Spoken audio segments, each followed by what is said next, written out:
ఆరోగ్యానికి మించిన ఆస్తి లేదు, సంతోషానికి మించిన సంపద లేదు. నిజమే కదా. ఎవరైనా సరే హ్యాపీగా ఉంటేనే హెల్తీగా ఉంటారు. హ్యాపీ లేకపోతే అన్ని రోగాలే. మన నిత్య జీవితంలో చూస్తూనే ఉన్నాం. పొద్దున్న లేస్తే రోజు టెన్షన్సే. కొందరు డబ్బు కోసం, మరికొందరు సెక్స్ కోసం, ఇంకొందరు అధికారం కోసం. కారణం ఏదైతేనేం హ్యాపీనెస్ మాత్రం చాలా మందిలో కరువైందనే చెప్పాలి. ఇన్ని సమస్యలు ఉంటే మనిషి సంతోషంగా ఎలా ఉంటాడు, ఉండగలడు? ఉరుకుల పరుగుల జీవితంలో హ్యాపీనెస్ అనే మాట చాలామంది లైఫ్లో వినిపించడం లేదు, అసలు కనిపించడం లేదు. సంతోషానికి చోటు లేదంటే బెటరేమో. నిజమే కదా. ఒకసారి మీకు మీరే ఆలోచించుకోండి. ప్రతిరోజు మీరు హ్యాపీగా ఉంటున్నారో లేదో? ప్రస్తుత సమాజంలో ఎంత సంపాదిస్తున్నాం, ఎంత సేవింగ్ చేస్తున్నాం అని ఆలోచిస్తున్నారే తప్ప ఆరోగ్యం పట్ల కేర్ తీసుకోవడం లేదు. దీనివల్ల ఎన్నో ఆరోగ్య సమస్యలను కొని తెచ్చుకుంటున్నాం. బిజీ జీవితాల్లో ఆందోళన, ఒత్తిడి, అసంతృప్తి వంటివి సమాజంలో రోజురోజుకు పెరుగుతున్నాయి. దీంతో మనస్ఫూర్తిగా నవ్వుకోవడం కూడా అరుదైపోయింది. నిజం చెప్పాలంటే కరువైపోయిందనే చెప్పాలి. ఇప్పటికే కొన్ని దేశాల్లో కడుపుబ్బా నవ్వడం కోసం లాఫింగ్ క్లబ్స్ వంటివి వచ్చేసాయి. ఇవి అందరికీ సాధ్యం కాదనుకోండి. బాగా డబ్బున్నోళ్ళకైతే లాఫింగ్ క్లబ్స్కు వెళ్ళి మనసారా కడుపారా నవ్వుతారు. మరి రోజు కూలి పనులు చేసుకునే వారికి సాధ్యం కాదు కదా. మీకు విషయం తెలుసా? ప్రపంచంలో ఏ దేశ ప్రజలు హ్యాపీగా ఉంటారో తెలుసా? ఫిన్లాండ్ దేశం. అవును, ప్రపంచంలోనే అత్యంత సంతోషకరమైన దేశంగా మరోసారి టాప్లో నిలిచింది ఫిన్లాండ్. ఇలా వరుసగా 8వసారి మళ్ళీ రికార్డు క్రియేట్ చేసింది. ఐక్యరాజ్య సమితి జనరల్ అసెంబ్లీ 2012 జూలై 12 నాటి తీర్మానంలో మార్చి 20ని అంతర్జాతీయ సంతోష దినంగా ప్రకటించింది. దీంతో ఆక్స్ఫర్డ్ యూనివర్సిటీలోని వెల్ బీయింగ్ రీసెర్చ్ సెంటర్ హ్యాపీగా ఉండే దేశాల జాబితాను రిలీజ్ చేసింది. ఇందులో మరోసారి ఫిన్లాండ్ హ్యాపీ కంట్రీగా మొదటి స్థానం దక్కించుకుంది. సెకండ్ ప్లేస్లో డెన్మార్క్, థర్డ్ ప్లేస్లో ఐర్లాండ్ నిలిచింది. మరి ఇంత సంతోషంగా ఉండే ఈ దేశాలకు వెళ్ళి అక్కడే సెటిల్ అయిపోవాలనుకుంటున్నారా మీరు? అయితే అదంతా ఈజీ కాదు. ఈ దేశాలు వీసాలు అంత ఈజీగా ఇవ్వవు. టూరిస్టులు వస్తున్నారంటే ఏ దేశానికైనా అంతో ఇంతో ఇన్కమ్ వస్తుంది కదా అని మీరు ఆలోచిస్తే పప్పులో కాదు తప్పులో కాలేసినట్లే. అవును భయ్యా, మనలాగే చాలామంది ఆలోచిస్తారు. సంతోషంగా ఉండే దేశాలకు వెళ్ళి ఏ క్రైము, హత్యలు, అత్యాచారాలు వంటి చేశారో ఆ దేశ పరువు పోదా? ఇతర దేశాల వాళ్ళు మరో దేశానికి వెళ్ళినప్పుడు జనరల్గా అక్కడ ఉండే సంస్కృతి, సాంప్రదాయాలు నెమ్మదిగా కనుమరుగైపోతాయి. ఇది చరిత్ర చెబుతున్న నిజం. గత చరిత్ర తవ్వి తీస్తే ఎవరికైనా ఇట్టే అర్థమవుతుంది. సరే, కాసేపు ఈ విషయం పక్కన పెడదాం. మరి హ్యాపీ కంట్రీలో మన దేశం ఎక్కడుందనేగా మీ సందేహం? మన ఇండియా 118వ ర్యాంకు దక్కించుకుంది. లాస్ట్ 2 ఇయర్స్ మన దేశం 126వ స్థానంలో ఉండగా ఈసారి 6 స్థానాలు పైకి లేచింది. మన పొరుగు దేశాలు చైనా 68వ స్థానంలో, పాకిస్తాన్ 109 స్థానంలో నిలిచాయి. అంటే ఈ 2 దేశాలు మనకంటే బెటర్ స్థానంలోనే ఉన్నాయి. చైనా కాదు కానీ పాక్తోనే మనం పోల్చుకుంటే కాస్త ఇబ్బందిగా ఉంది భయ్యా. పాక్లో ఎప్పుడు ఏం జరుగుతుందో తెలియదు. జనం తిండికి కూడా చస్తున్నారు. ఉగ్రవాదుల బీభత్సం అయితే ప్రత్యేకంగా చెప్పక్కర్లేదు. అలాంటి దేశం కూడా మనకంటే ముందు ప్లేస్లో నిలవడం కాస్త ఆలోచించాల్సిన విషయమే. అలా అని Oxford university well being research centre రిపోర్ట్ను తప్పుపట్టకండి. ఈ రిపోర్ట్ను ఎలా తయారు చేశారనే డౌట్ మీలో చాలామందికి ఈ పాటికి వచ్చి ఉంటుంది.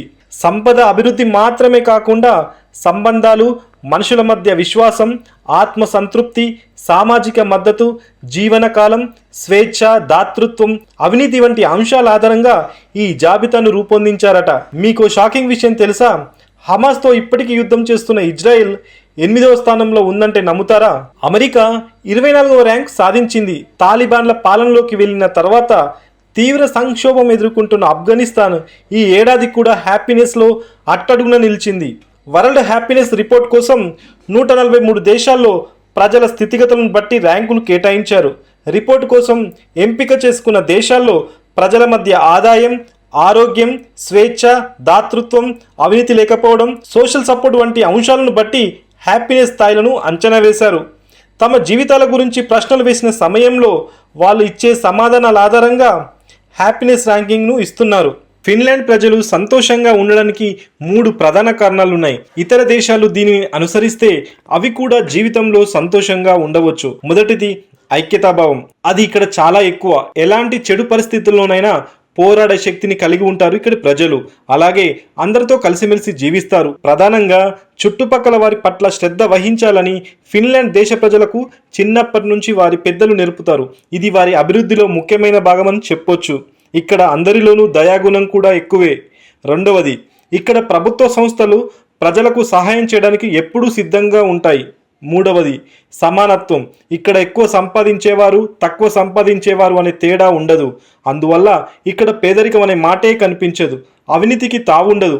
అదీగాక ఫిన్లాండ్ సంపన్న దేశం, జనాభా తక్కువ, డబ్బు కొరత లేని దేశం. ఫిన్లాండ్ ప్రజలు ఎక్కువగా ప్రకృతికి దగ్గరగా గడుపుతారు. పని జీవితం మధ్య సమతుల్యం పాటించడం వల్లే ఎక్కువ సంతోషంగా ఉంటున్నారు. అంతేకాదు ఫిన్లాండ్లో ప్రభుత్వ అధికారుల పనితీరు బాగా ఉంటుంది. అవినీతి చాలా తక్కువ. ఫ్రీగా విద్య వైద్యం అందించే బాధ్యత ప్రభుత్వానిదే. రాజకీయ నాయకులు కూడా కరప్షన్ లేకుండా బాధ్యతగా పనిచేస్తారు. అదే మన ఇండియాలో అయితే ఆలోచించుకోండి. ఫిన్లాండ్లో ప్రజలకు నమ్మకం స్వేచ్ఛ ఎక్కువ. అందుకే వారు ఎప్పుడూ సంతోషంగా ఉంటారు. ఫిన్లాండ్లో ఒక సిద్ధాంతం బాగా ప్రాచుర్యం పొందింది. ఇక్కడి విద్యార్థులు ప్రతిరోజు ముగ్గురికి సహాయం చేస్తారంట. పోస్ట్ మ్యాన్కు ఒక గ్లాస్ నీరు ఇవ్వడం, మధ్యాహ్నం తాతామామలతో గడపడం, లేదా పర్యాటకులు తమ దారిని కనుగొనడంలో సహాయం చేయడం వంటివి చేస్తారట. ఇది వారికి అపారమైన ఆనందాన్ని ఇస్తుందంట. టాల్కుట్ అనే పదం ఫిన్లాండ్లో బాగా ప్రాచుర్యం పొందింది. దీని అర్థం ఒంటరిగా ఎవరూ చేయలేని పని కలిసి చేయడమని అర్థం. పొలాల్లో కలిసి పనిచేయడం ఫిన్లాండ్ ప్రజలకు చాలా ఇష్టం. కలిసి ఆహారాన్ని వండుతారు, కలిసి కూర్చొని తింటారు. ఇది ఇక్కడ ఒక సాంప్రదాయం లాంటిది. అదే మన దేశంలో అయితే పొద్దున్న లేస్తే గొడవలే. ప్రపంచంలో అత్యంత అభివృద్ధి చెందిన దేశాల్లో ఫిన్లాండ్ ఒకటి. ప్రతి పౌరుడు ఆర్థిక భద్రతతో పాటు అనేక హక్కులు సౌకర్యాలను పొందుతారు. ఇక్కడి ప్రజల ఇన్కమ్ కూడా ఎక్కువే. ఫిన్లాండ్ బ్యాంకులు ప్రపంచంలోనే అత్యంత శక్తివంతమైనవి. ఉత్తర యూరోప్లో ఉండే ఫిన్లాండ్ 1917 డిసెంబర్ 6వ తేదీన స్వతంత్ర దేశంగా ప్రకటించుకుంది. ఫిన్నిష్, స్వీడిష్ భాషలు ఎక్కువగా మాట్లాడతారు. ఫట్టుమని మాట్లాడితే ఈ దేశ జనాభా 60 లక్షలు కూడా దాటదు. అంటే హైదరాబాద్లో ఉండే జనాభాతో పోలిస్తే సగం ఉంటారన్నమాట. ఫిన్లాండ్లో 72% అడవులు ఉంటాయి. ప్రపంచంలోనే శుద్ధమైన గాలిని పీల్చే వాళ్ళలో వీలే నెంబర్ 1. ఫోన్ల కంపెనీ నోకియా కూడా ఈ దేశానిదే. సంవత్సరానికి 70 పండుగలను సెలబ్రేట్ చేస్తారు ఇక్కడ. ప్రపంచంలోనే ఫస్ట్ క్లాస్ ఎడ్యుకేషన్ కూడా ఇక్కడే. పిల్లలు వారంలో కేవలం 20 గంటలు మాత్రమే చదువుకోవాలి. మిగతా సమయంలో ఆటలు, సాఫ్ట్ స్కిల్స్లో ట్రైనింగ్ ఇస్తారు. మొత్తంగా యూరప్ దేశమైన ఫిన్లాండ్లో ఇన్ని ప్రత్యేకతలు ఉన్నాయి కాబట్టే ఆ దేశం వరల్డ్ హ్యాపీనెస్లో మొదటి స్థానంలో కొనసాగుతోంది.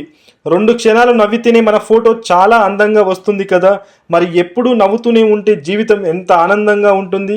అందుకే మనసారా నవ్వుకోండి, హ్యాపీగా ఉండేందుకు ప్రయత్నించండి. మనం చేసే పనిలో సంతోషం వెతికితే ప్రపంచంలోని సంతోషం అంతా మన దగ్గరే వెతుక్కుంటూ వస్తుంది. సంతోషాన్ని ఎవరి కోసమో ఎందుకోసమో పనంగా పెట్టొద్దు. మీ సంతోషం మీది. ఆ సంతోషం హాయిగా అనుభవించండి.